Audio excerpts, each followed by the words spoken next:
What's going on, everyone? Happy Friday to everyone. Hopefully, everyone is doing well, staying safe, staying healthy. If you had to take a COVID test, hopefully you have tested negative. It is time now for the Friday edition of the Pandemic Update for Friday, July 21st, 2023. Starting off with India today. India did log quite a few more cases than yesterday. India has added 109 new cases, and we've been watching India. They've had a few days where the active case count has gone up. The active case count today actually declined to 1,460. It was 1,476. But I think it's safe to say India is now bouncing off the bottom. And could this lead to a new surge? Hard to say. We do know EG.5, it's out there in various different places. It's here in the United States. It's over in some Asian countries. I don't know what the prevalence of it is in India, but obviously if it starts to increase there, they would see a wave. Deaths did remain the same today in India at 531,915. Taking a look at this is some very sad news we have to report. Tony Bennett has died at 96 years old. Tributes, remembrances. I saw on the new news today that there was they did a nice piece on it. And back in 2016, he did have Alzheimer's. We don't know the actual cause of his death today. I could assume Alzheimer's had to be a contributing factor to it, but unfortunately, at 96 years old, singer, actor, he did do some acting as well, and overall entertainer, we'll call it. Very well known, iconic, very well liked. I mean, I saw a piece that was out earlier by the Clintons. They had a nice speech about him. I believe in 1993, was it? At the inaugural White House. I believe he was at that. So, yes, it's very sad that Tony Bennett died. But again, he was 96 years old, so he lived a long life. Now, moving on to this brain fog of long COVID comparable to aging. 10 years study finds. Yeah, brain fog is it's a very bad thing. For those who do not know what brain fog is, I'm just going to give you an example. Maybe it's not the best example. There's a lot of different ways I could describe it. I could be doing this here pandemic update like we're doing right now and just pause and completely forget what I was doing. It's like, oh, that's right, we're doing a pandemic update. Oh, yeah, forgot about it. That's just one example. There's many different things. Someone could forget to do something. Maybe you had a set date and time to go somewhere, and it just all suddenly you completely forget about. There's several different examples. The best one being you're in the middle of doing something and you just suddenly completely forget what you're doing. That's brain fog. I've had one or two incidences with long COVID. For those who've been following my channel for the whole year from the beginning, I do have long COVID, but the good news report is, other than the coughing issues, asthma issues, and the occasional tiredness, it's a lot better than what it was 2 years ago when I had a whole array of other issues. Other things still do pop up, but it's getting more manageable, more tolerable. But nonetheless, it's still there, and I'm doing the best I can to keep myself from getting infected. Please continue to wear a mask. You don't want long COVID. It's terrible. There are thousands, no, millions of people that have had it a lot worse than me, and I'm very fortunate that at this point in time I can still do my day-to-day activities. There's many people that can't.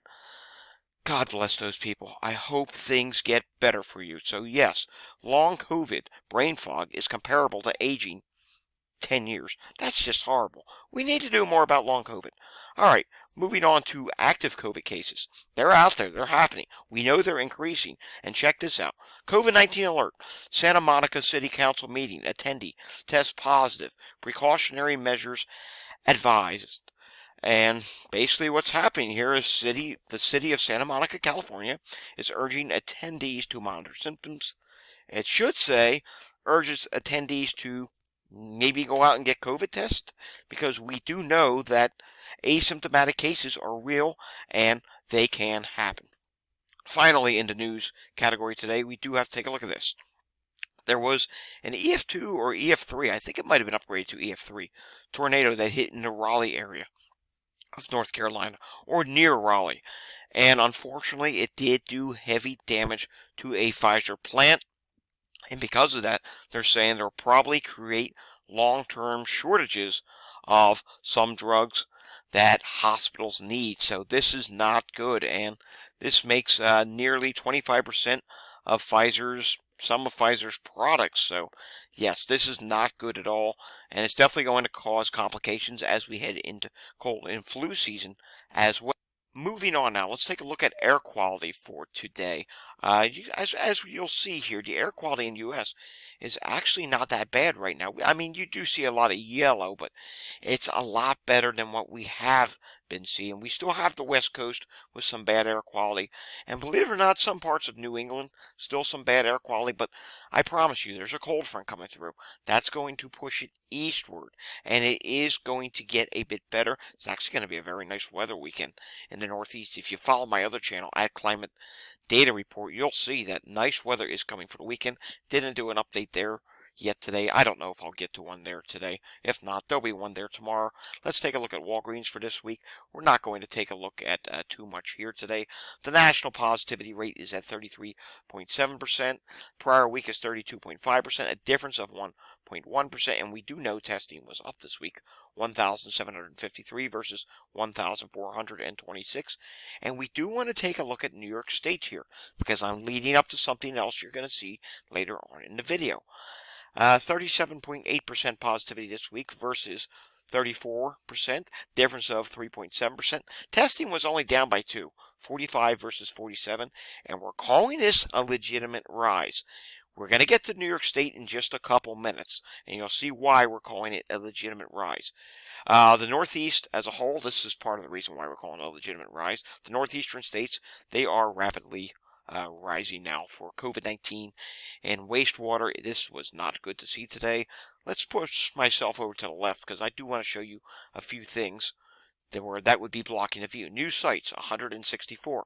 0 to 19% COVID detected, 556. 20% to 39% COVID detected, 394 sites. 40 to 59% COVID detected, 160 sites.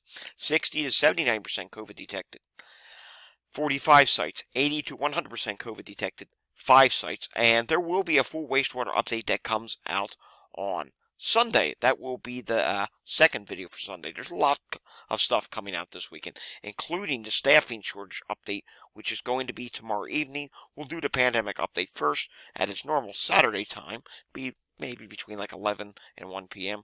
And then later in the day, we have to do a staffing shortage update.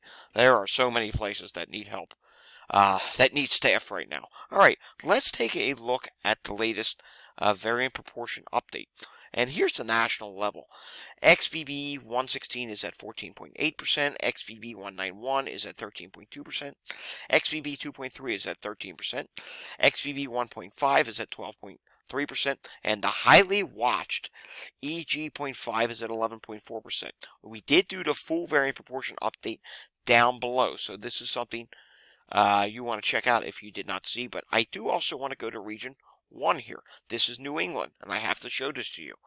EG.5 in New England is now at 18.9%. It's the dominating variant. We're also seeing the Northeast states with the rapid rise of wastewater now. So it'll be very interesting when we do our full wastewater update on Sunday to see what the various different places like Boston and those places are doing in terms of wastewater, because EG5, it's dominant. So this is the area that we are going to be highly focused on for the next several weeks to see kind of a model as to what's going to happen in the rest of the country. Speaking of models, someone I do follow on Twitter, I meant to bring it up for this video, I didn't get it. I'll put it in there tomorrow. Someone I'm following, JP Wellhand, I think his name is. I do follow him, and his model is very accurate. He's projecting as we head into August, United States cases are going to be on the rise. I apologize for not getting that into today's video. I will make sure that I do show it in the Saturday edition of the pandemic update. We do have to take a look at this. This is bad news. We do have many places with moderate to substantial rises in emergency department visits, specifically for COVID-19. A lot of other places are stable. Not too many places are dropping. And 4 states, including Puerto Rico, did not report any data. Let's take a look at some of these wastewater sites that show more things than just COVID-19. How about today we start down in Tallahassee, Florida? We're just going to do 3 today. And COVID, it's not being detected. Influenza, no issues. Doesn't look like this one is updating too often. So guess what? To be fair, that one is not going to count. Let's go down to Miami and see what's going on there. Coronavirus, it's been on a steady incline. It has dropped ever so slightly since. Influenza, not an issue. RSV, not an issue. HMPV, not an issue. Monkeypox, not being detected. And oh boy, norovirus is rapidly rising at this time. I don't know, does Miami get a lot of cruise ship dockings? There are a lot of cruise ships? That could be a reason of spread. I think they do. They get a lot of international travel. But either way, this is bad to see. And let's continue on here. Let's take a look at the Houston area here. And you will see Houston in the Woodlands. This is a fairly big, 65,000 population. Coronavirus was rising. Now it's dropped ever so slightly. Influenza is flat. RSV is flat. HMPV is flat. Norovirus has dropped. And monkeypox, no issues at this time. And you may notice in the background you're hearing an ambulance right now. The pandemic continues on. I'll get to that in a moment because it's a very busy day around here for ambulances. And let's go closer to Dallas-Fort Worth. How about Garland, Texas? What's going on there? 200,000 population. Here you will see that coronavirus is dropping at this time. Influenza is flat. RSV is flat. HMPV, no issues. Monkeypox, not being detected. And let's be honest here. Monkeypox was not as big of an issue this summer as it was last year. Norovirus is rising ever so slightly. And what the heck? Let's do one more. Let's go to a northeastern state, shall we? How about we go into Worcester area of Massachusetts. 250,000 people serviced this watershed. Rapidly rising for COVID. No influenza. No RSV. HMPV not an issue. Monkeypox not an issue. And norovirus is rising ever so slightly. Now New Jersey hospitalizations. 183 people in the hospital. All hospitals reported today. That is fantastic to see. 7 people on a ventilator. How about the ICUs? 12 in the ICU. And discharges, there were 23 discharges. So it's good to see New Jersey is not rising, because I will show you New York State in a moment where things are rising. Alright, moving myself back to the right now, and you will see here in Philadelphia in the last 24 hours, yet again, 826 EMS incidents. That's relatively high. If I had to guess, Friday will likely be high, just because Montgomery County's been super busy today. And as you can see right now, there are currently 15 incidents. That was, just before I started this video, over 20 incidents. And like I said, I just heard an ambulance in the background. Not much better in Chester County. Look at all these incidents. Stroke, respiratory difficulty, heart problems, sick person, back pain, on and on it goes. It's just a very busy day in the suburbs. If I had to guess, Philadelphia is probably busy as well. And I checked Delaware County, which is another suburban county, earlier, and there were a ton of active calls there as well. So things are starting to pick up and get busy. And speaking of that, all right, let's get to New York State.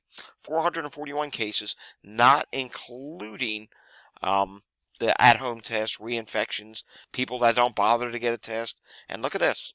7.9% positivity now. It's almost at 8%, so that's relatively concerning. The 7-day average is now at 7.4%, so that as well is concerning. We're watching that starting to creep up, and we're also watching the hospitalizations creep up as well. I'm going to move myself back to the left for a second. Take a look at this. We're looking at the all-time look here, and you can see it's starting to show up here. It's starting to become visible. Hospitalizations in New York City are rising. Let's take a look at all regions. You can see here, it's starting to show up. There's that upward climb that we're starting to see. Let's zoom it in so we can see today's number, and today's number is 447 in the hospital with 56 people in the ICU. New York City is currently at, yeah, wow, that actually went up today, 201. And 26 people in the ICU. That's a fairly decent sized increase. It was at 91 yesterday. Let's move back out to the long range view, and you can see here. Look at this. Look closely. I'll zoom in even further. You can see here admissions. They are rising in New York City. Let's go to the statewide level. Look at that. They're starting to rise on a statewide level as well after a very long period, all the way back to January where they were dropping, then bouncing off the bottom for a while. They are starting to rise, so that is concerning to see. Speaking of rises, we know Texas hospitalizations are starting to rise. They increased by 74 this week. The 592 cases increased by 644 with 5,361 cases reported this week. Let's take a look at influenza. Are there any issues with influenza in the United States? New York City's in the minimal range, and the rest of the country's in the minimal range, except for Puerto Rico. It's now actually at high, so this is not good to see.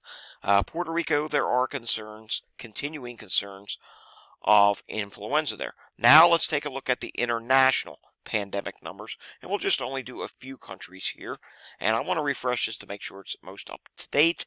And you can see around the world 37% decrease in cases.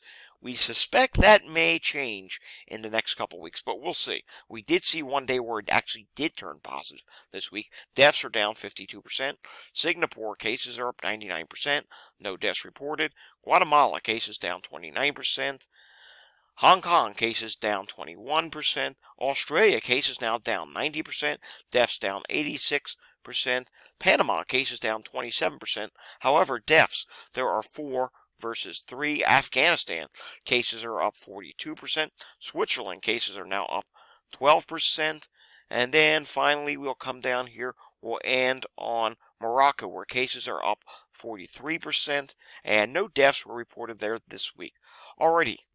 It's going into the weekend, folks. You know what that means. There's a high chance that you may encounter a risky person, a risky activity. By all means, use some of the resources that we use here. You can go to my website and get links to wastewater. You can check that yourself.